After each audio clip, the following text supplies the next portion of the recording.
मिरजत नशेखोरांचा हैरौस, ST अडवून कंडक्टरला मारहाण, पोलिसांवरही चाकू हल्ला, दोघे ताब्यात. मिरजत नशेखोरांचा अक्षरशः हैरौस पाहायला मिळाला. छत्रपती शिवाजी महाराज रोडवरील मार्केट यार्डसमोर चालती एसटी बस अडवून कंडक्टरला मारहाण करण्यात आली. एवढ्यावरच न थांबता घटनास्थळी पोहोचलेल्या पोलिसांवरही चाकूने हल्ला करण्यात आल्याने परिसरात एकच खळबळ उडाली. मिळालेल्या माहितीनुसार मार्केट यार्ड समोर काही नशेखोरांनी एसटी बस अडवली. बस थांबवल्यानंतर कंडक्टरसोबत वाद घालत त्याच्यावर मारहाण करण्यात आली. या घटनेची माहिती मिळताच पोलिसांनी तातडीने घटनास्थळी धाव घेतली. मात्र परिस्थिती नियंत्रणात आणण्याचा प्रयत्न करणाऱ्या पोलिसांशीही हल्लेखोरांनी हुज्जत घातली. याच दरम्यान एका पोलीस कर्मचाऱ्यावर चाकूने हल्ला करण्यात आला. या हल्ल्यात संबंधित पोलीस कर्मचारी जखमी झाला. घटनेनंतर परिसरात काही काळ तणावाचं वातावरण निर्माण झालं होतं.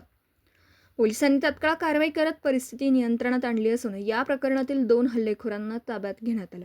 या घटनेमुळे मिरज शहरातील कायदा सुव्यवस्थेचा प्रश्न पुन्हा एकदा ऐरणीवर आला असून सार्वजनिक ठिकाणी नशेखोरांकडून होणाऱ्या दहशतीवर पोलिसांनी कठोर कारवाई करण्याची मागणी केली. मिरजेत एसटी अडवली, कंडक्टरला मारहाण केली आणि पोलिसांवरही चाकू गारला. या धक्कादायक घटनेने परिसरात खळबळ उडाली. आज साधारणतः 9 वाजता एक इन्सिडेंट घडला आहे. त्याच्यामध्ये 2 इसम होते जे त्यांचे एस टीचे भांडण चालू होतं. त्या भांडणाच्या वेळेला आपले बीट पेट्रोलिंग करणारे कोंडीबाज सरगर आणि त्यांचे दुसरे साथीदार हे दोघंही तिथे पोचले आणि जे भांडणं करणारे होते त्यांना या दोघांना अडवायचा प्रयत्न केला. तेव्हा त्यांनी त्यापैकी एकाने हा चाकू मारला, आमच्या एका पोलिसावर हल्ला केला, ज्याच्यामध्ये त्याच्या उजव्या बरगडीच्या खाली एक जखम झालेली आहे. सध्या त्याचा ट्रीटमेंट ही ICUमध्ये मिरज सिव्हिल हॉस्पिटलला चालू आहे.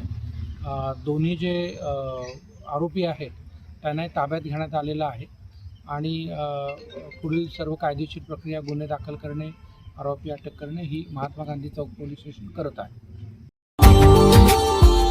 Subscribe now and press the bell icon. Never miss an update.